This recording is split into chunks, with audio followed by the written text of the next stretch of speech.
Pascal pascal দিতে হবে দিতে হবে পেস্কেল পেস্কেল দিতে হবে দিতে হবে পেস্কেল পেস্কেল দিতে হবে দিতে হবে 6 তারিখের মধ্যেই দিতে হবে দিতে হবে এই দেশের মানুষকে এবং সরকারকে জানিয়ে দিতে চাই যে 2015 সালে সরকারের কর্মচারীদেরকে যে জাতীয় পে স্কেল দেওয়া হয়েছিল নিয়ম অনুযায়ী 5 বছর পর পর পে স্কেল দেওয়ার কথা, কিন্তু এখন পর্যন্ত 11 বছর যাবৎ আমাদের কোনো পে স্কেল হয় নাই। দুঃখের বিষয়, আমাদের যে ইনক্রিমেন্ট ছিল এবং আমাদের যে এই যে গ্রেড ছিল যারা, এটা 3টা দেওয়ার কথা ছিল, এটাও কিন্তু উল্টো করে সরকার নিছে।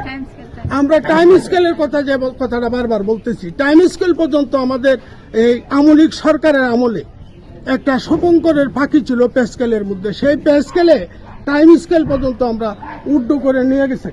এখন পর্যন্ত আমরা সরকারের কর্মচারী যারা আছি খুব কষ্টে আছি, খুব দুঃখে আছি। বিশেষ করে 11 থেকে 20তম গ্রেড যেটা, এই গ্রেডের কর্মচারী সর্বোচ্চ 17-18,000 20,000 টাকা বেতনে আমরা কিভাবে চলবো? 6 সদস্য বিশিষ্ট একটা পরিবার, মা এবং বাবা, স্ত্রী এবং 2 সন্তান নিয়ে আমরা আর এখন চলতে পারতেছি না।